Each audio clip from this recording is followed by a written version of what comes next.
በተረገዘው ልጅ ቃል ገባለሁ ብለሽ ማየት ስለጠበቃችሁ ቁማሩ እዚህ ጋር ፍጻሜውን ያገኛል ማለት ነው። ፍጻሜ ብሎ ነገር የለም። ቆይ ስለምን ገንዘብ፣ ስለምን ድርድር፣ ስለምን እጅ መንሻ ነው የምታወሩት? የሷንና የባንቴሮን ቅሌት እንድደብቅላቸው ያቀረበችን እምነት አልማዘጊያ ነው። ውዱ ባሌማ ቤቱ ጣራ ስር ማንን ሰብስበው እያኖረ እንደሆነ ማወቅ አለለት። ከምነግር ደግሞ ባሳየ እመርጣለሁ።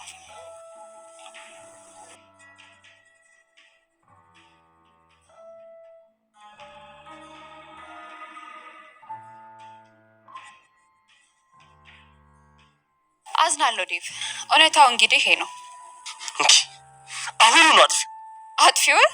ካልሆነ ግን እኔ አጠፋሻለሁ። እሺ አጠፋዋለሁ። ሌላ ቦታ የትም ቦታ ሊኖር ይችላል። ከፍላሽ፣ ከፒሲ፣ ከስልክሽ ከየትም ቦታ ላይ አጥፊው። እሺ አለበለዚያ ቦታ እኔ አልሰማም። አይማረኝ አልምርሽም። ገባሽ አይደል? እኔ እኮ አይደለሁም ስማግጥ ነበር። እሺ ድጋሚ አልናገርም። እሺ ቀና ብለሽ እንኳን አይኔ ማየታችን ማለት ምክንያቱም ያደረግሽው ነገር በደንብ ስለምታውቂ። ክብርሽን እኮ በመኖር እንጂ በመግዛት ልታገኘዋች። ማንነት በገንዘብ ልትለውጪው የሚችል ርካሽ ነገር አይደለም። ዴቭ አንድ ሰማይ አይለይምጣው። ስለዚህ ዝናማሽን መርጠናል። እውነታው ይኸውልሽ ያኔ ባህር ማዶ ስቴጂ ሳይሆን ያጣውሽ ዛሬ ነው። ገባሽ? እድላችን ይሄ ከሆነ ምን ማድረግ እንችላለን? ይህ መከራ የሚደርሰው በእኔ በአርባ ቀን እድል ሳይሆን የእንግዴ ልጅነት ነው። የእውነት እኔ ብዬ ነው ከማጸን ያወጣሁሽ። ደግሞ ማንን ነው ይዘሽ የመጣሽው? እኔ ስለሱ ከምናገር ራሱን ቢያስተዋውቅ ጥሩ ይመስለኛል። ጩና ቪዲዮ ከተመቻችሁ ላይክ እንዲሁም ለቤቱ አዲስ ከሆናችሁ ሰብስክራይብ ያድርጉ። ከጥቂት ጊዜያት በኋላ ዴቭ እጅግ በጣም ያማረና የተዋበ የመሰለው ትዳሩ አሁን ላይ ዋናውን ትክክለኛውን ማንነት እያወቀ መጥቷል።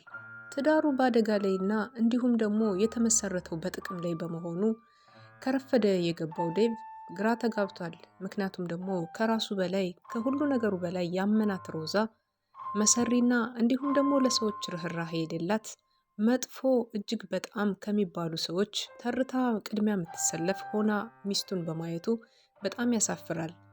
እጅግ በጣም የሚወዳትና ከዚህ ቀደም ለሷ ሲል ብዙ መሆን የሚችልላት ሄዋን ከሀገር ስትሰደድ በተሰደደችበት ቦታ ዳግም ከዴቭ ጋራ መገናኘት ባለመቻላቸው ዴቭም እንግዲህ የራሱን ህይወት መስርቶ አሁን ላይ ከሮዛ እርጉዝ ናት ማለት ነው። ሮዛ የእሱ ሚስት ስትሆን ከሄዋን በኋላ ነበረ ሮዛን ያገኛት ማለት ነው። ሮዛም በሄዋን ምትክ ሆና እጅግ በጣም ደስ በሚል ፍቅር ቤቱ በተሞላበት መልኩ ከላይ ውበቷን አሳምራ ከውስጥ ጥቁርና እሾህ የሆነችው ሮዛ አሁን ላይ የዴቭን ህይወት እንዲሁም ደግሞ የራሷን ማንነት እየገለጸች ትገኛለች። ዴቭ ህይወቱን መስቀልቅል አድርጋበታለች።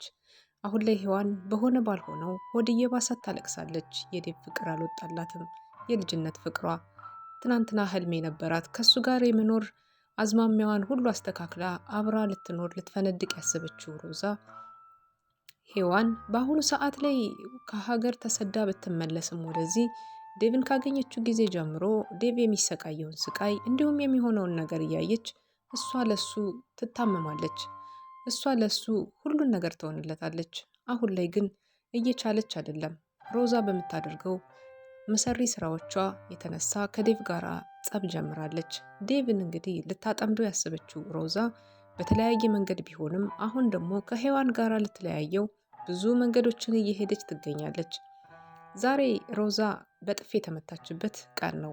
ምክንያቱም ለምን ጥፊ ቀመሰች ካላችሁ ጥፊ የቀመሰችበት ምክንያት ሄዋንና እንዲሁም ደግሞ ባንቴሮን በአንድ አልጋ ላይ እንዲሆኑ መድኃኒት ሰጣ ነበረ ያስተኛቻቸው። ምክንያቱም ይሄንን ነገር ልታደርግ ያሰበችው በሴራዋ ስራ ውስጥ ላይ እንዲሳተፉላትና እንዲገቡላት አስባ ነው። የእነሱን ቪዲዮ ከያዘች ለእናቷ የተንደላቀቀ ቤትና እንዲሁም ደግሞ እነሱን አስፈራርታ ብዙ ገንዘብ ረብጣ ገንዘቦችን ተዝቆ የማያልቅ ገንዘቦችን ትጠይቃለች በሚዲያዎችና እንዲሁም ደግሞ በተለያየ ቦታ ላይ ይህንን ቪዲዮአችሁን እንዳለቅ ገንዘብ ታመጣላችሁ ማለት አስፈራርታ እንግዲህ ይህንን ገንዘብ ከተቀበለች በኋላ ዴቭንም ይሁን እንዲሁም ሌሎቹንም ሰዎች ልታስፈነጥራቸው ነበር ያሰበችው። ግን ደግሞ አልተሳካላትም። በመናገሯ የተመታችው እሷ፣ ያፈረችው እሷ፣ ብዙ ነገር የሆነችው እሷ። ለትንሽ ጊዜ አሁን ላይ ፍርሃትና እንዲሁም ደግሞ የፍቅር ብሶት ያለባት ሔዋን ብትንቀጠቀጥም አሁን ዴቭ በመስማቱ ደስተኛ ናት። የራሷን አማራጭ መንገድ ጀምራለች። ከዴቭ ጋርም እንግዲህ ከቆሸሸ ሰው ጋር አብረህ መሄድ ማትፈልግ ከሆነ እኔ ቀድሜ እሄዳለሁ በማለት ነገሮችን ያመቻቸች ትመስላለች። ጥላው ስትሄድ አይተናት ነበር። ዴቭ ግን አልቻለም ውስጡ። ምክንያቱም ድል ሰጧቸው፣ ሊያዳምጣቸው አልቻለም እንጂ መጀመሪያም ቢሆን የእሱን ሀሳቡን ቢረዳቸው ነበረ ዴቭ ሁሉንም ነገር ሊነግሩት። ባንቴሮንም በበኩሉ ሄዶ ነበር። እንዲሁም ደግሞ ሮዛም ሀሳቧን ቀድማ ከመናገሯ በፊት እነሱ ሁሉንም ያለውን ነገር ለማስረዳት ቢሞክሩም ዴቭ በተለያየ ጉዳይ ምክንያት ይሄንን ነገር ሳይቀበል ቀርቷል። ግን ደግሞ እጅግ በጣም በሚገርም ሁኔታ ዴቭ አሁን ላይ ንዴት ላይ ይገኛል። ይህን ንዴቱን ማብረጃ መጠጡን እየጠጣ ባመሸበት ሰዓት ላይ ብዙ ነገሮችን እንግዲህ ለመርሳት ሲሞክር ነበረ። ግን ደግሞ ሉሊትን ነገ ጠዋት ማናገርሽ ነገር አለ ሲላት ነበር። ያንንም ነገር ጠብቃ ምን ልታናግረኝ ነው ወንድሜ? ምን ነበረ የኔ ወንድም? ጠይቀኝ፣ ማታ ጠይቅሻለሁ ያልክኝ ነገር ነበረ በማለት እሷም ስትጠይቀው እሱም ደግሞ ይሄ ሁሉ ችግር ይሄ ሁሉ ነገር ሲፈጠር ቤቴ ውስጥ አንቺ የት ነበርሽ በማለት እንግዲህ ጥያቄውን በጥያቄ አከታትሎ ሲጠይቃት ሉሊትም ግራ ተጋብታ የምትለው ነገር ጠፋባት። አዎ አንቺማ አሸሼ ገዳዬ ስትይ ነበረ እያለች ሮዛም መኝታ ቤቱን በር ከፍታ እየወጣች እንግዲህ ሁለታቸው ወደ ቆሙበት ቦታ እየሄደች ስትናገር ሰምተናታል። ምክንያቱ ደግሞ ይህንን ነገር ያቀናበረችው ሆን ብላ ራሷ ሮዛ ነበረች።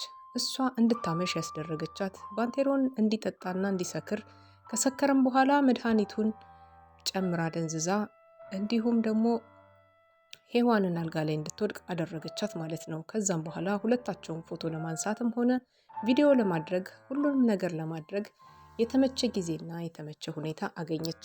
ሉሊትም ከመጣች በኋላ የሁለታቸውን አልጋ ላይ መሆን ስታይ እንዴ ብላ እነሱን ልታስተው ወይም ደግሞ እነሱን እንዴት ሁለታችሁ በአንድ ክፍል ላይ ልትሆኑ ትችላላችሁ ብላ ለመናገር ስትሞክርና ስታስብ በመሀል ላይ እንግዲህ ሮዛ መጣ አስጠንቅቃታለች። አፏንም ይዛታለች። ወደውና ፈቅደው እነሱ ትልልቆች ሰዎች ናቸው።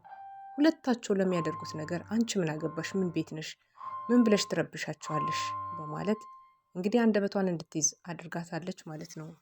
በነገራችን ላይ ሉሊት ሀሳቧ ሁሉ የነበረ እሷ ከዴቭ ጋር ተሰራርቀው የሚተያዩትን እይታ ስለምትመለከት የነበረ ይህን እህት ዴቭን ነው የምታገቢ በማለት እንግዲህ ልቧ ሁልጊዜም የሚማትርላት የነበረችዋ ሉሊት ካልሆነ ሰው ጋር ተኝታ በማየቷ በጣም ተበሳጭታ ነበረ።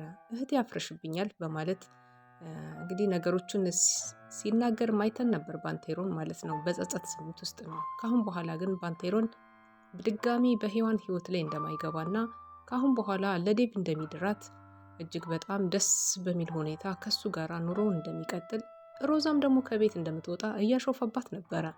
ሮዛን እንግዲህ ብዙ ነገሮች እያናደዷት እያቃጠሏት ቢሆንም እናቷ እንግዲህ ልጄን ነው የምረግመው እያሉ እናቷም ሲያሾፉባት ነበረ። ምክንያቱም በልጃቸው እንዳፈሩና እንደተሸማቀቁ እንዲሁም ደግሞ በወለዷት ልጃቸው ምንም አይነት ነገር ቆሻሻና መጥፎ መሆኗን እየነገሯት ነው። በነገራችን ላይ የሮዛ እናት እሳቸው ናቸው ወደ መጥፎ ምሪትም ግፊትም የሚከቷት። ገንዘብ ወዳጅ በመሆናቸው የእሳቸውን ፍላጎትና ስሜት ለማሟላት ስትል ምንም ቢሆን ታደርጋለች። ምንም ቢሆን ያሏትን ነገር እሷም በርትታና ጀግና እንደ ጎበዝ አንበሳ እንደሚገልሰው እሷ በሰዎች ላይ እየተረማመደች የሰዎችን ሕይወት ታበላሻለች ማለት ነው። አሁን ላይ ሮዛ በጣም መልካም ሴት ብትሆን የጎደላት ነገር የለም። እንደ ሕፃን ልጅ እንደሚወለድ ሕፃን ልጅ ራቁቴን ነኝ፣ ገንዘብ የለኝ፣ ምንም የለኝ፣ ምንድነው ማደርግ ብላለች። እየተብሰለሰለች ነው ሮዛ። አሁን ላይ ኪሎዋ በየጊዜው እየቀነሰ መሆኑን ዶክተር ከነገራት ጊዜ በኋላ በጣም አሳሳቢና ከዚህ በዚህ ከቀጠልሽ እንግዲህ ልትወልጂውም እንዲሁም ደግሞ አንቺን እስከ ሞት ሊያደርስሽ ይችላል ያላት የዶክተሩ እሱንም ነገር ለዴቭ ስላሳየችው ሁኔታዎች እየተቀያየሩ ይመስላሉ። በቀጣይ እንግዲህ የምናየው ነገር ቢኖር ሉሊት አንድ ሀሳብ አምጥታለች። ከዚህ ቀደም መድኃኒቱን ከመስጠቷ በፊት ያየችው አንድ ነገር ነበረ። አንድ የሆነ ሰው በፌስታል የተቋጠረ ነገር ይዞላት ሲመጣ ከበር ላይ አይታ ነበረ። ይህን ያየችውን ነገር ምንድን ነው ይሄ ሮዛ ብላ ስትጠይቃት አይ ይሄ የምቀባው መድኃኒት ነው እያሳከከኝ ስለሆነ ለዛ ብዬ የምቀባው ነው በማለት ምንም እሷም አልተቀባችውም፣ ግን ደግሞ ምንም አላደረገችም። ስለዚህ ይሄ ነገር የሆነ ሴራ ነው በማለት ከባንቴሮን ጋር ተመካክራ እንግዲህ ነገሮችን ፍጻሜ እንዲያገኙ ልታደርግ ወስናለች ማለት ነው። መድኃኒቱን ገዝቶ ያመጣውን ልጅ ጩና ብላ ስትጣራም ነበረ።